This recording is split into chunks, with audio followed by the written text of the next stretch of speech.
پاکستانی قوم ایک فارمولہ بند قوم ہے۔ یہ فارمولہ بند کیا ہوتا ہے اور اس سے کیسے نکلا جاتا ہے یہ میں آپ کو ویڈیو کے آخر میں بتاؤں گا، لیکن پہلے میں آپ کو اپنے لڑکپن کا ایک قصہ سناتا ہوں۔ ہمارے گھر کے قریب ایک عظیم پان شاپ ہوا کرتی تھی۔ مجھے پان لگتا دیکھنے میں بہت مزہ آتا تھا۔ میں اکثر عظیم پان شاپ پہ عظیم بھائی کو پان لگاتے دیکھتا تھا۔ پھر اچانک ایک دفعہ ایک واقعہ ہوا تو مجھے بڑی حیرت ہوئی۔ ایک صاحب آئے جو ان سے اکثر پان لیا کرتے تھے، لیکن انہوں نے پان نہ لیا تو عظیم بھائی نے پوچھا خیریت، تو انہوں نے کہا کہ میرے پیٹ میں درد ہے۔ تو عظیم بھائی نے کہا کہ لو، اس کا تو ایک فارمولہ ہے، یہ ڈبل کتھے والا تھوڑی سی الائچی لگا کے پان کھاؤ گے تو ٹھیک ہو جاؤ گے۔ انہوں نے ان کو پان دے دیا۔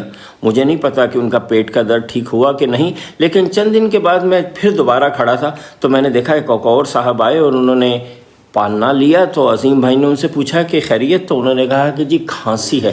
تو عظیم بھائی نے کہا لو، اس کے لیے تو ڈبل مراد آبادی میں ذرا سا کتھا کم لگا کے چونا زیادہ لگا کے کھاتے ہیں تو ٹھیک ہو جاتا ہے، اس کا یہ فارمولہ ہے۔ اور انہوں نے ان کو وہ پان دے دیا۔ کچھ عرصے کے بعد میں اپنی مسجد میں گیا تو میں نے دیکھا کہ ایک بے روزگار صاحب جو ہیں وہ مسجد میں مولوی صاحب کے پاس بیٹھے ہیں اور کہہ رہے ہیں کہ حضرت دعا کیجئے، نوکری نہیں ہے۔ تو حضرت نے کہا کہ لو، اس کا تو فارمولہ ہے، 33 دفعہ یہ پڑھنا، 40 دفعہ یہ پڑھنا، نہار منہ یہ پڑھنا، سونے سے پہلے یہ پڑھنا تو نوکری ہو جائے گی۔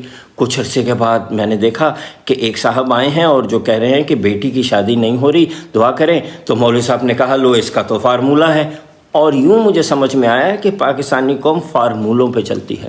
پھر جب میں پڑھنے امریکہ گیا اور میں نے سائیکالوجی پڑھنی شروع کی تو پتہ چلا کہ دنیا کے اکثر پسماندہ ملک جو ہیں وہ فارمولوں میں بند ہوتے ہیں، کسی نہ کسی فارمولے کو فالو کرتے ہیں۔ تو سوچنے لگا کہ یہ فارمولہ اصل میں ہم ہی لوگوں کے دماغ میں کیوں ہوتا ہے، یہ ترقی یافتہ بڑے لوگوں کے دماغ میں فارمولہ کیوں نہیں ہوتا؟ کیونکہ کسی بھی ان افراد میں سے کسی نے یہ نہیں کہا کہ جی میں نے دوائی نہیں لی تھی یا میں محنت نہیں کی تو مجھے اس لیے نوکری نہیں ملی، یا دوائی نہیں لی تھی تو اس لیے پیٹ میں درد ہو گیا۔ سب کسی فارمولے کے چکر میں تھے، جبکہ بڑے لوگوں کے ممالک کے جو لوگ ہیں وہ فارمولے کے چکر میں نہیں پڑتے، وہ تحقیق کرتے ہیں، ریسرچ کرتے ہیں، کسی نئی سسٹم کو فالو کرتے ہیں۔ تو پتہ چلا کہ ہیومن برین جو ہے اس کے 3 حصے ہیں۔ نیچے والا حصہ ریپٹائل برین کہلاتا ہے، میں اس پہ تو ابھی نہیں جاتا۔ اس سے اوپر جو ہمارے دماغ میں حصہ ہے وہ میمل برین کہتا ہے۔ یہ وہی برین ہے جو گائے، بھینس، بکری، کتے سب میں پایا جاتا ہے اور ہمارے اندر بھی فالو کیا جاتا ہے، پایا جاتا ہے۔ تو اس برین کی خاص بات یہ ہے کہ یہ روٹین کو فالو کرتا ہے، یہ سوچنا پسند نہیں کرتا۔ آپ نے دیکھا ہوگا کہ بکریاں جب صبح کو نکلتی ہیں تو اسی راستے سے واپس اپنے گھر میں پہنچ جاتی ہیں۔ تو ایک روٹین، ایک فارمولہ پسند ہوتے ہیں جانور۔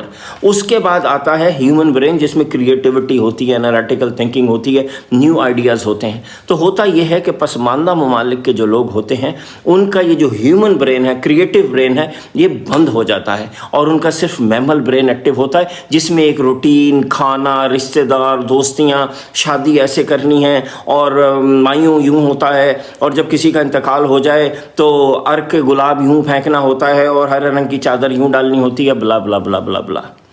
اب مسئلہ یہ ہے کہ اس سے نکلا کیسے جائے؟ تو جب میں نے اس پہ تحقیق شروع کی تو اس موضوع پہ میں نے ایک کتاب لکھی، المیزان، شخصیت کے عناصر اور ان کا تناسب۔ یہ کتاب میں نے آج سے تقریباً 20 سال پہلے لکھی تھی۔ کافی عرصہ 20 سال تک یہ بکتی رہی اور لوگوں نے اس سے بہت فائدہ اٹھایا۔ ماں باپ نے اپنے بچوں کو اس راہ پہ ڈالا، اس کے بعد لوگوں نے کاروبار میں اس کتاب کو استعمال کیا اور بہت فائدہ اٹھایا۔ 20 سال کے بعد میرے پاس آپ کے لیے خوشخبری ہے، یہ کتاب میں نے آن لائن فری کر دی ہے۔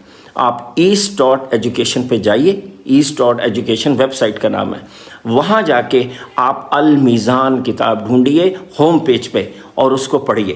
پوسٹوں میں سے نکلیے، روٹین میں سے نکلیے، فارمولوں میں سے نکلیے اور کریٹیو برین کو ایکٹیویٹ کیجیے المیزان کی مدد سے۔